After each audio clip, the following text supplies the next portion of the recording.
Iyi sosiyete ubwa mbere yazanye ikintu cyo kwiyunguruza ku ideni emukopa.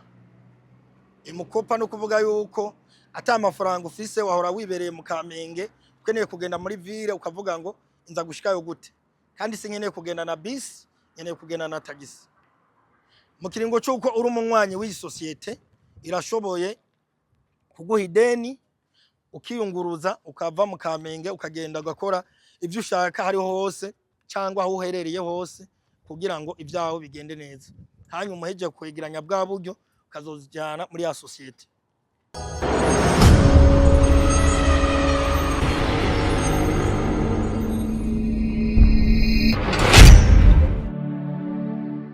Tugira amahoro nk'uko mu Burundi hasanzwe hari amahoro, na cyane cyane musanzwe muzi yuko turabanywanyi bakunda igihugu nk'abantu baje bava hanze baje bakunda igihugu, na cyane cyane tuje kugira ngo dukeze dushitse na yambono ya kazoza ya 2040 2060 ya 2060. Ukuvuga twege mutubona mwaka kanya nizere yuko mwari musanzwe mutuzi mu kucenda twarahuriye muri Imoza, ariko uno munsi duhuriye ngaha. Uyu n'umuvandimwe wanje akaba ari na manager akaba ari na boss, byose bimukoraniyemo wa M Travel. Mwaka kanya twari tuje kugira ngo tubwire abarundi, twereka abarundi ico M Travel yagiye irakora mu intumbero ya yambono ya 2040 2060. Narijya ari byo twari twemeye yuko ibikorwa vya M Travel bigiye gukora no gukoresha imbaraga nyinshi kugira ngo bize bivyare ikindi kintu kumbure bizoshikane yambono ya 2040 2060 kuri buri muntu wari we wese mu byo asanzwe akora kugira ngo yitazure akore azoyishikemo ameze neza. Kuri uyu munsi twari tuje gutangariza abarundi tubazaniye gishasha mu gihugu cyacu cy'u Burundi ciza ko M Travel yavyaye iyindi sosiyete yanditse ko Burundi Ride. Iyi sosiyete ni sosiyete ijeje kunguruza abantu mu gisagara ca Bujumbura kugira ngo yorohereze abene igihugu mu kwiyunguruza ikoresheje iyi miduga mito mito canke minini. Iyi M Travel ubwa mbere yari ifise ukuntu yakira abantu bavuye hanze baje gutembera mu gihugu cyacu ciza cy'u Burundi, baje gukeza, bashatse kuduga mu ntara zitandukanye. Ariko yavuze ngo no ngaha mu gisagara ca Bujumbura hari abantu benshi bagumye bamusaba yuko yokorosha agakora ikintu gituma twega abajene twiyunguruza. Byaratunezereje cyane, ariyo mpamvu mubona twaje kumutera intege, twaje kumukeza nkuko nawe nyene yama bikora, afise umutima w'urukundo no mu gukorana imbaraga nyinshi kugira ngo twese dushikirwe. Ariko ntabicishije amajambo, iyi sosiyete yiwe yuguruje gwero no munsi igiye gutangura gukora, izanye utubijya dushika kuri 5 nga mu gisagara ca Bujumbura, turi ba bantu bakunda kwiyunguruza hagati mu gihugu baduga mu ntara za ruguru, ugasanga wewe kumbure uburyo burakugora bwo kwiyunguruza. Ikintu ca mbere twagomba tuzane ihinduka nga mu gisagara ca Bujumbura nkuko yabitwemereye, akavuga ati jewe nzobishishikara ndabishimangize kuri rya terambere rya buri umwe wari we wese ku rwego agezeko. Iyi sosiyete ubwa mbere yazanye ikintu cyo kwiyunguruza ku ideni emukopa. Emukopa no kuvuga yuko ata amafaranga ufise wahora wibereye mu Kamenge ukeneye kugenda muri ville ukavuga ngo inza gushikayo gute, kandi sinkeneye kugenda na bisi, nkeneye kugenda na tagisi.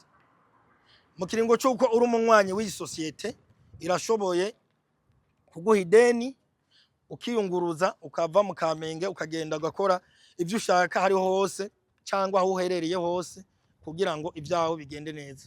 Hanyuma uhejeje kwegeranya bwa buryo ukazozijyana muri ya sosiyete. Ikigira kabiri, iyi sosiyete iratanga abonema y'ukwezi kose.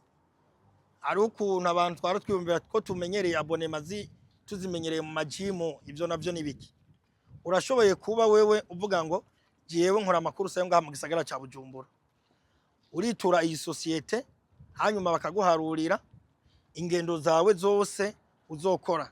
Nimba mukora na forfaitaire y'ukwezi kose mukavugana, nimba muvugana ati je nzoriha uko nuko, na babandi uca usanga kumbure bavuga ati je ndafise akazi runaka birangora kwideplasa gushikayo kandi ndonka umushahara ku kwezi, urashobora kwitura iyi societe hanyuma ikagufasha. Ikigira gatatu ni abantu bakora ama mariage.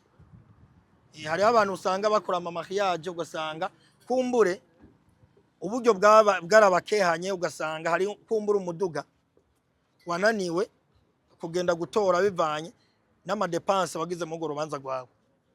Urashoboye kwitura iyi societe ubwawe ikaguhereza umuduga we wifuza ku bwawe ata amafaranga ufise, hanyuma ugatanga adresse yiwawe n'ukuntu uzoriha ayo mafaranga. Urumva ni ikintu ciza cyane yatuzaniye nka twebwe abajene twakunda guhura n'izo ngorane, ugasanga turiko turakomplika ubuzima ukuntu tuzokwideplasa kumbure hanaho uzosanga bigiye kutworohera. Kigira kane yatuzaniye ni ikintu cyo kwideplasa kumbure ugasanga wewe umuduga wawe ibintu ntibikenewe yuko abantu babona yuko wagendeye muri tagisi. Kumbure muri twese turi ngaha harimo abantu ubabwiye ngo iga tagisi yanditse ku tagisi ndayiriha 10,000, muga kabona iyindi tagisi kumbure iyindi modoka itanditse ku tagisi iriha 15,000. Ndazi yuko twese abarundi aravuga ati je mbone nuriye uga muduga utanditse ku tagisi. Nukuvuga yuko imiduga iri muri societe ntabwo izoba yanditse ko iyo brand iyi. Wewe ni location ni ku masite web uzogenda usacinga application hanyuma uyinjiremwo uheze ubukinge uwo muduga wewe washatse. Imiduga muri iyo application yose izobirimwo, iyo ubukeneye kugenderamo n'ibiciro uzobisangako. Uko imiduga izogenda itandukanye niko n'ibiciro kumbure bizogenda bitandukanye. Akabijya gusa ari naco kintu ca mbere ca mpimbaye, ni kintu yahamagariye uburi muntu wari wese afise umuduga ukeneye kugenda muri societe. Wowe ufise umuduga wawe uri muri iyo societe uraza bakawuraba yuko ukwijije ibisabwa, kumbure mu kiringo cyuko twasanze ukije ibisabwa bagaheza bakakwinjiza muri iyo societe atagisabwe ukazana umuduga wawe. Urumva yuko hari abantu basanga bafise imiduga ataciri kirakora akiyumvira ico yoyikoresha yihereje umutagisimeni, ugaca usanga uwo mutagisimeni agiye kumwicira umuduga. Azomenya ukuntu uwo muduga abuzana bagaharurana n'ukuntu azoza arahemba. Ariko umuntu azoba afise uwo muduga awuzanye muri societe ntazoza kuvuga ngo ndawukuyemwo ati ndagiye timuraza kundondera kuri telefone. Ni miduga iyo societe uzoba winjiye muri iyo societe, sofu uvuze ati iyo societe ndayivuyemo, niho wemerewe gutwara umuduga. Mugabo biga bintu usanga abarundi bariko baravuga ngo ndazanye umuduga kumbura ati ejo nzoduga Igitega inje kuwutora, nawe urumva uzomenya yuko winjirije societe.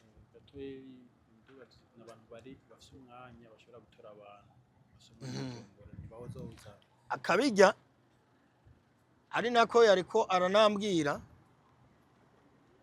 hari abashoferi bizewe babandi uvuga ngo naho nogenda nkibagirira yo telefone cyangwa ikintu mu iyo miduga ntegerezwa kukironka kujya nyene. Uwo mushoferi azoba yagutwaye kumbure ugasanga wibagiriyemo ikintu runaka mu uwo muduga, ntandi ahantu uzogenda kukibarizwa.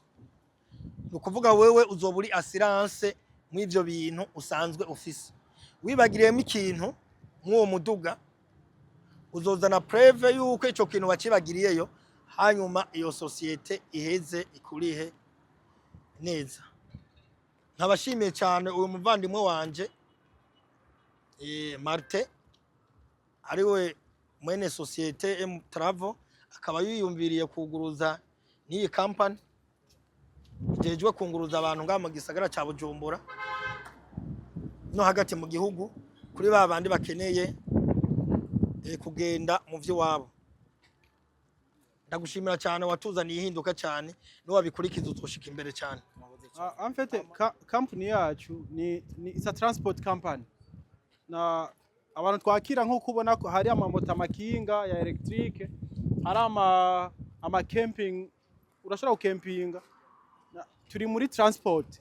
Nta ibintu vy'amatara kumbe turashobora kurondera abakozi bafite amatara ya marketing n'ibindi bintu. Mugabo for now turiko turarondera abantu bafite imiduga myiza ashobora kwakira mu diaspora akamuha imodoka, umuntu afite indero, umushoferi afite indero, afite imodoka hama gatwara aho umuntu yavuze ashaka kuva no kuja kugira bigende neza, umukiriya ntiyidoge.